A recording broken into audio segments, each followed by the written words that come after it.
explore the threads that connect consciousness, purpose, and human experience.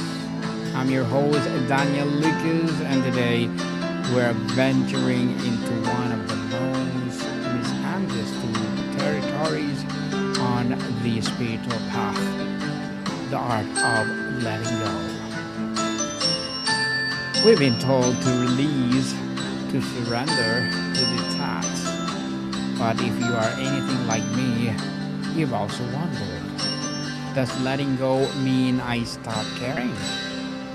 Does surrender mean I become passive, cold, or disconnected from people and cause a row?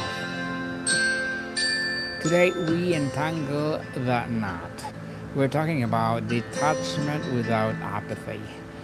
The healthy, vibrant surrender that fuels peace versus the quiet suppression that only numbs the soul.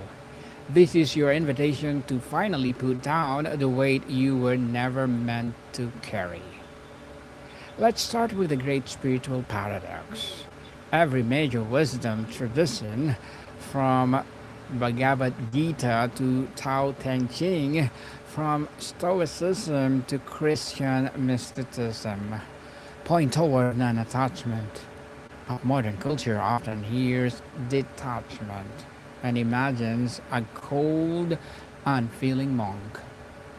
That misunderstanding creates a split inside us. One part knows we need to release the toxic relationship, the failed business, the childhood wound. Another part screams, if I let this go, I'm admitting it didn't matter. And that fear keeps us stuck for years. Here's the distinction that changes everything. Detachment is not the absence of feeling, it is the absence of possession. You can feel love, grief, anger, or joy fully without needing to own, control, or be defined by any of them. Apathy, by contrast, is the absence of feeling altogether. Apathy says nothing matters, so why try? Detachment says everything matters, but I do not need to hold it in a clenched fist. One is death, the other is freedom. The spiritual awakening journey is not about becoming a robot. It's about becoming so fully alive that you can let a wave of emotion crash through you and watch it recede without leaving destruction behind. So why do we confuse the two? Because pain is fear's teacher. After being burned by attachment, the ego swings to the opposite extreme. Fine, I'll just stop caring about everything. But that's not liberation. That's just a trauma wearing spiritual mask. Signs you are suppressing, not surrendering. Let me offer you a mirror. You'll know you are suppression, not true detachment. When you notice a hollow calm, the kind where you walk yourself out of your own anger, your own longing, your own tears, that's not peace.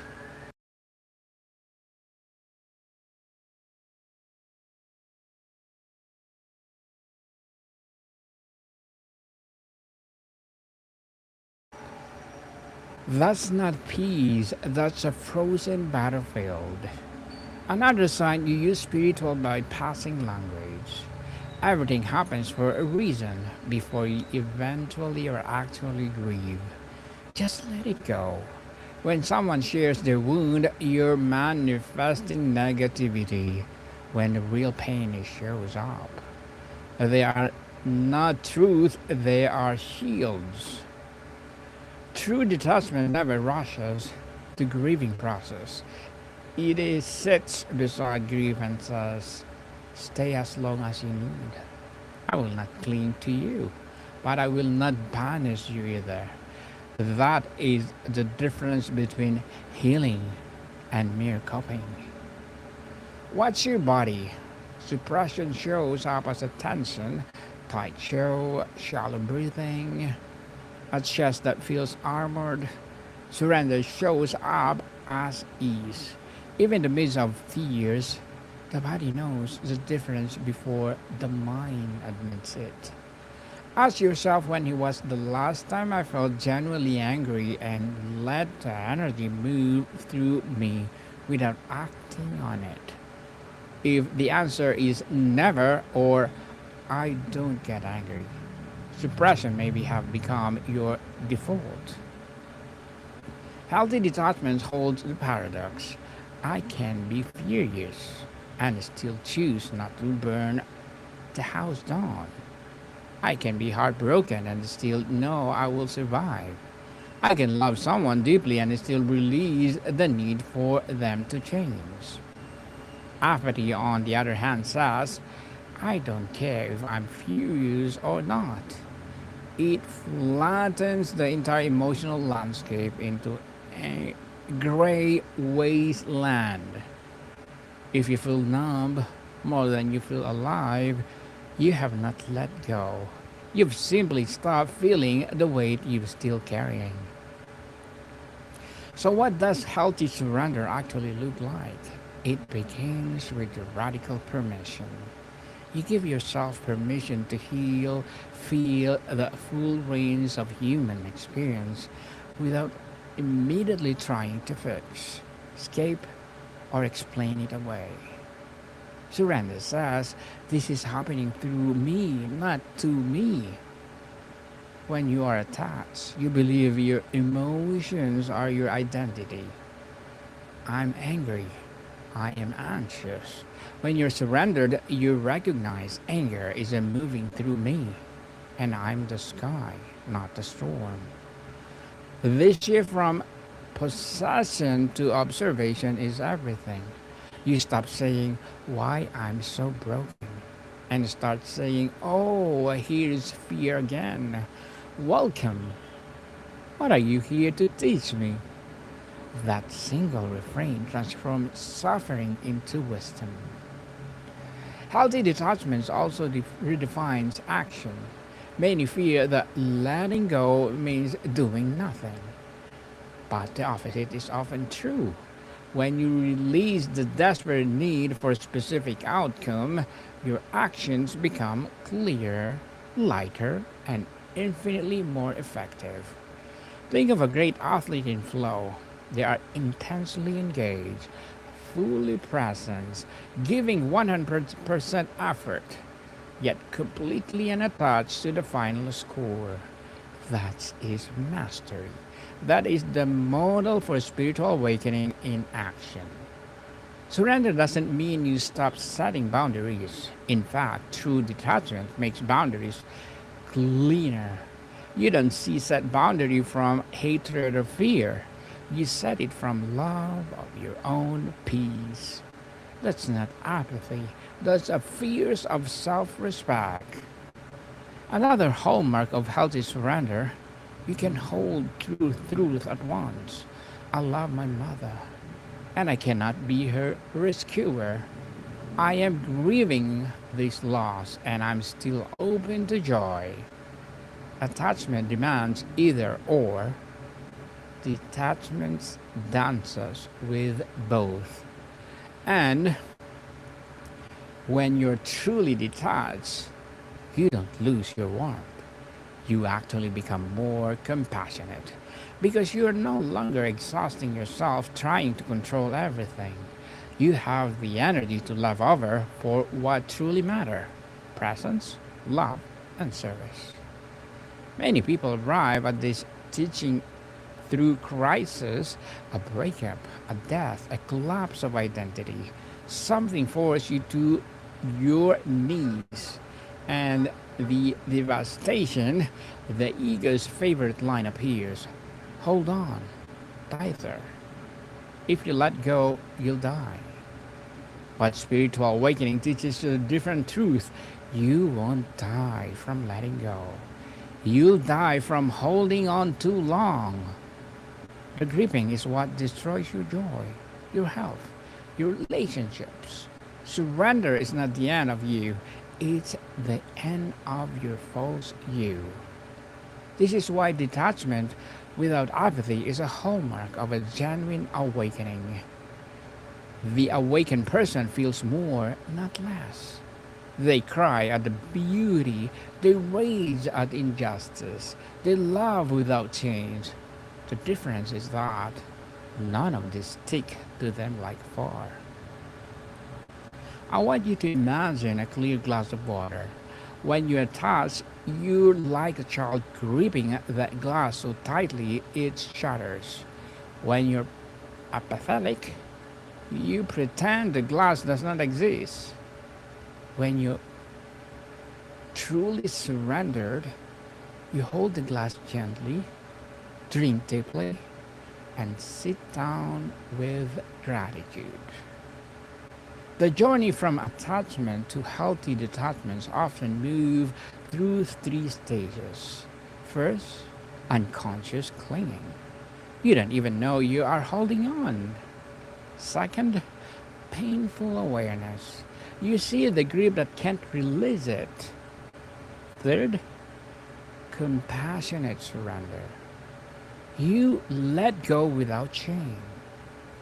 Be patient with yourself. You will not master this one episode, one meditation, or one lifetime. Every day offers thousands of small opportunities to practice. Letting go of being right, letting go of protect outcome, letting go of what thought you had to be. And there is the sacred promise of this work.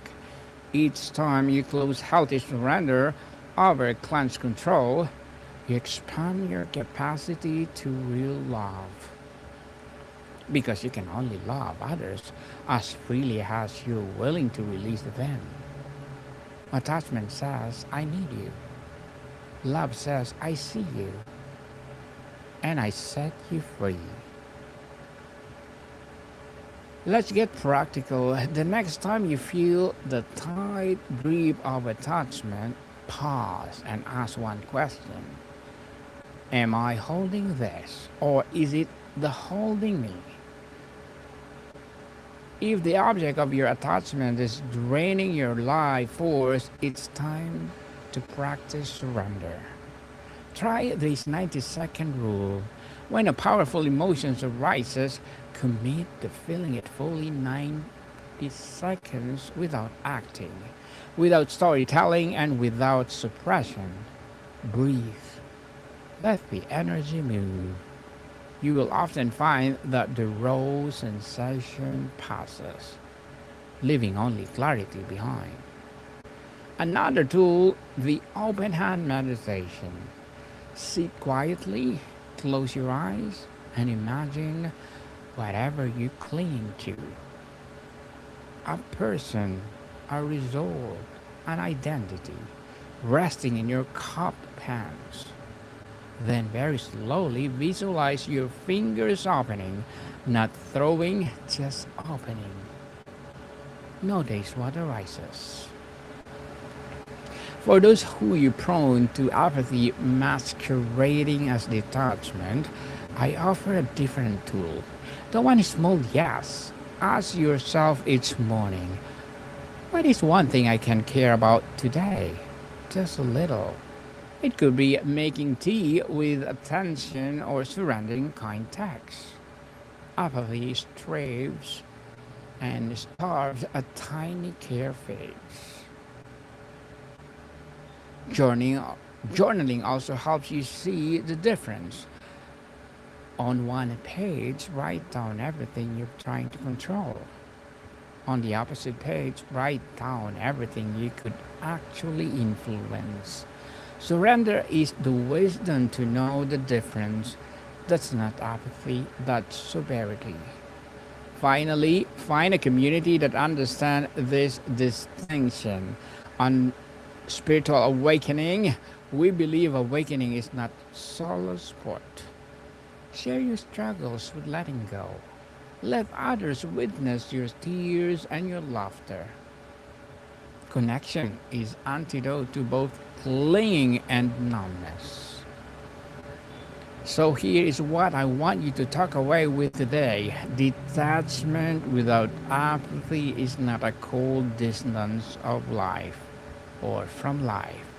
It is the warmest, most courageous engagement with life possible. Without desperate need on it, you can care deeply and still let it go.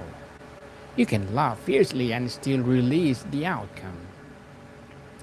The spiritual awakening is calling you out of both extremes. The clenched fist of control and the limp hand of indifference. It is a calling you into open hand, responsive, feeling wise and free. That's your birthright and birthright. That is the path home. Thank you for spending this time with me on Spiritual Awakening. If this episode stirs something in you, share it with one person who needs permission to feel without fear. Until next time, hold gently, release bravely, and remember, letting go is not losing, it is making room for grace. More to come, people. See you soon.